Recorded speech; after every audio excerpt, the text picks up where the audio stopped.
Good morning, everybody. It is the Ambassador coming at you with a brand new... Okay, that was a really bad clap. There we go. Work video.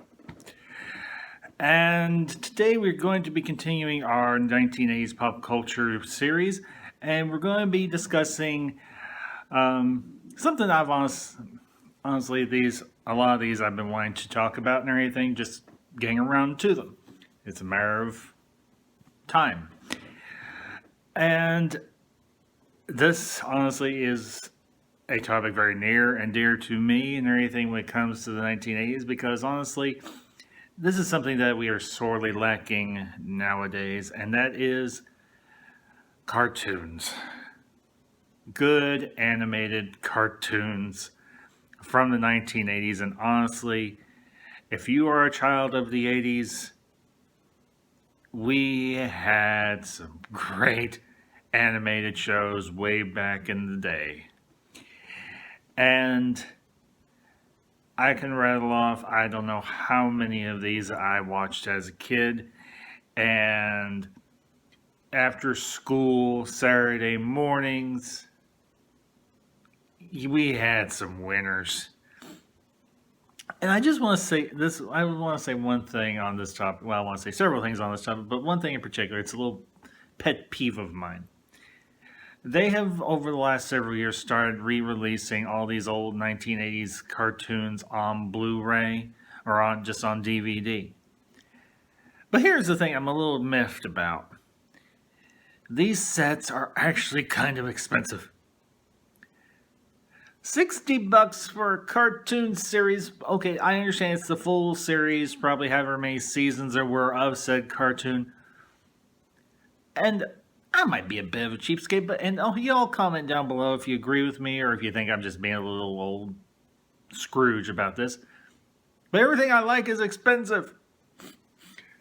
Because I was in my local Walmart the other day and I saw the full run of Thundercats on, I think it was DVD, or it might have been Blu-ray, one or the other, for $60. $60!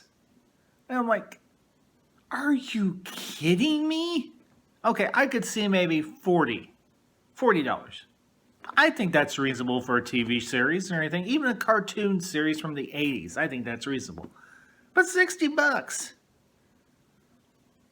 I could buy, I don't know how many secondhand DVDs or anything for that exact price.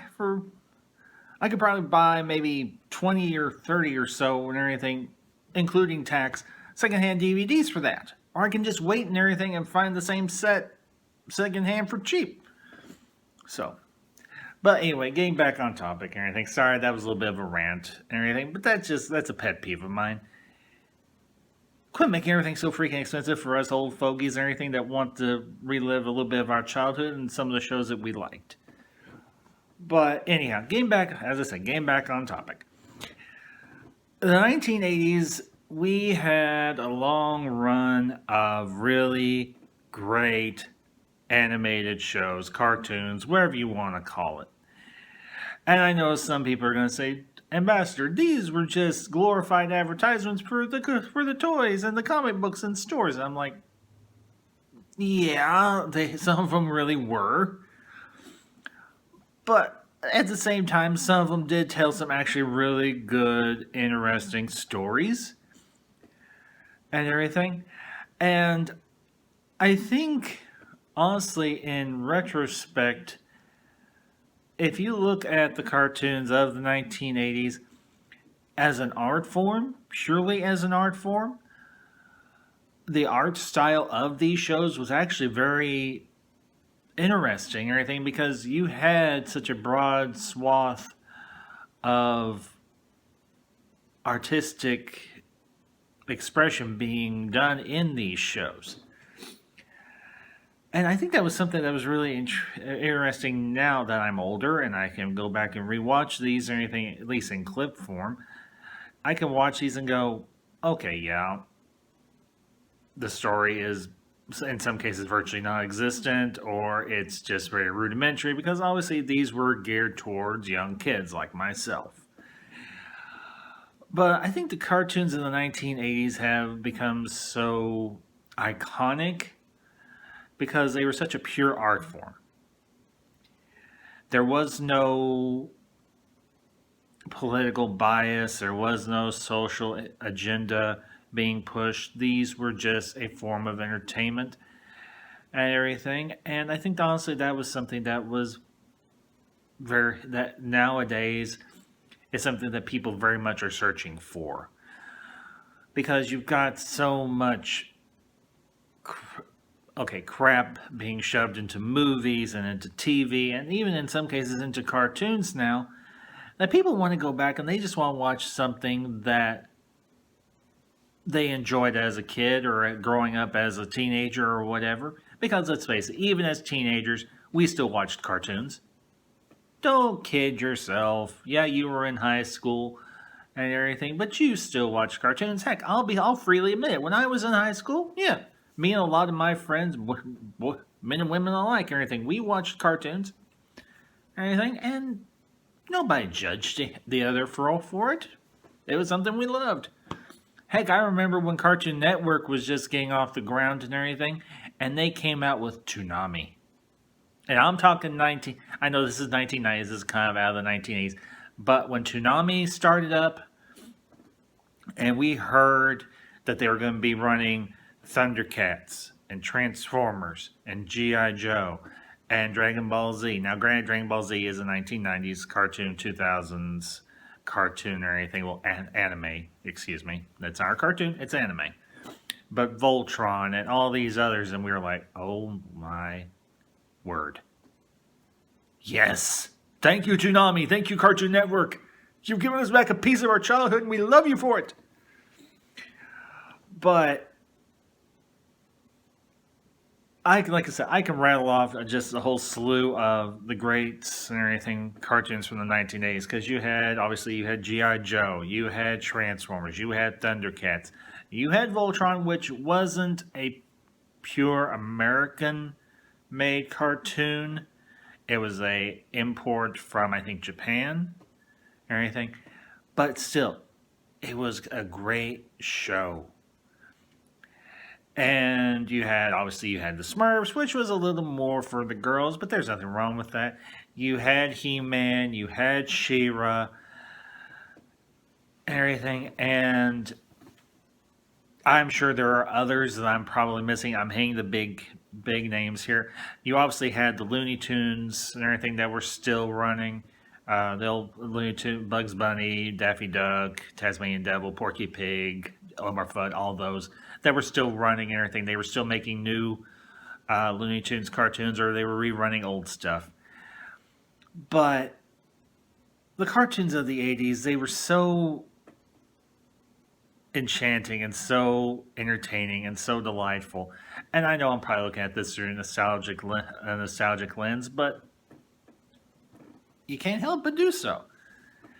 Because, yeah, as I've mentioned before, some of you may say, well, these were just a glorified advertisement to sell toys and sell comic books. And I'm like, yeah, but here's the thing.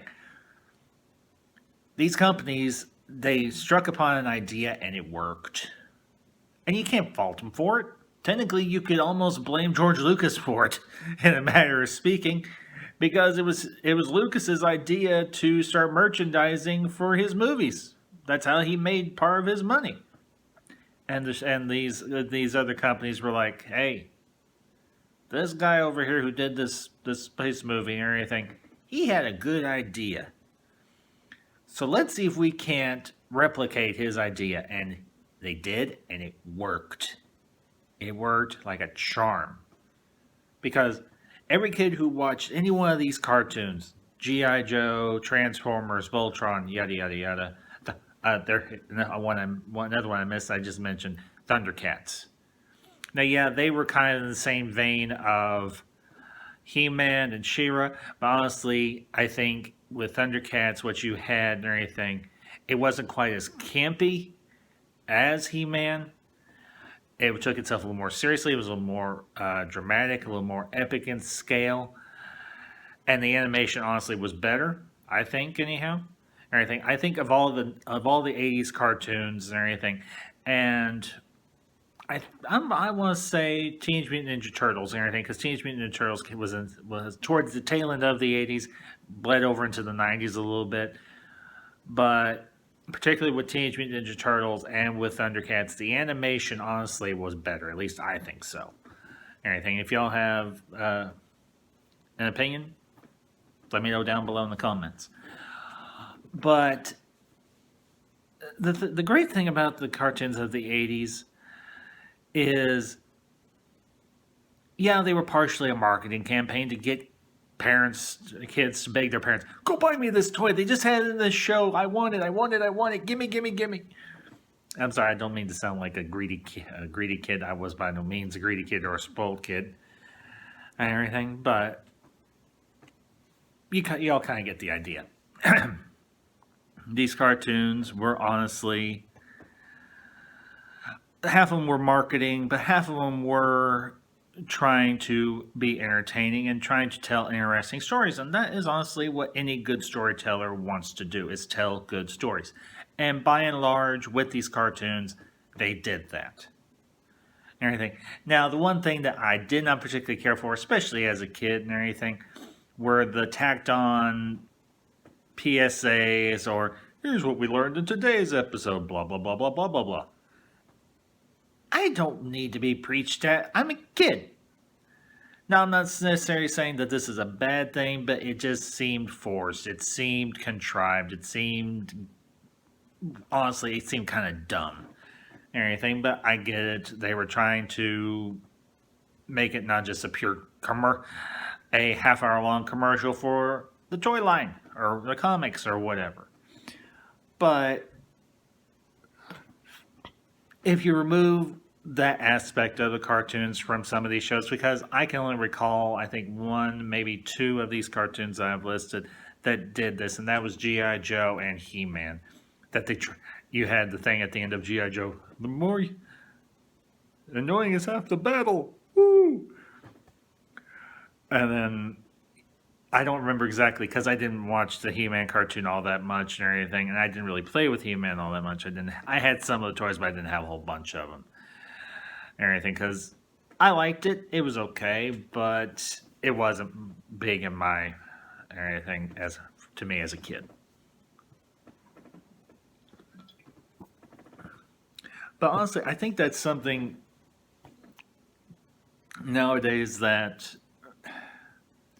we're sorely lacking in our society and in our pop culture are these great animated shows and everything, at least new animated shows, because yeah, they are re-releasing the old shows on DVD, and they have been for the last several years and everything. But I think honestly, what you had in the 80s with these shows was something that entertained. It knew what it was, and it was entertainment for kids. And in some ways, it might have inspired people to want to go into animation, to become an animator, whether it be in cartoons and everything or media, or whether it be in comics or whatever the case may be. But you see a lot of artists coming up now that say, hey, I was inspired by X as a kid or anything. Then it might be my age, they might be younger, whatever the case may be. But the great thing about the cartoons of the 80s is they were pure, in a matter of speaking. They were not biased towards one social or political position or another. They were just entertainment, pure and simple. Nothing cringy about them, nothing forced about them, nothing about them trying to force some sort of agenda.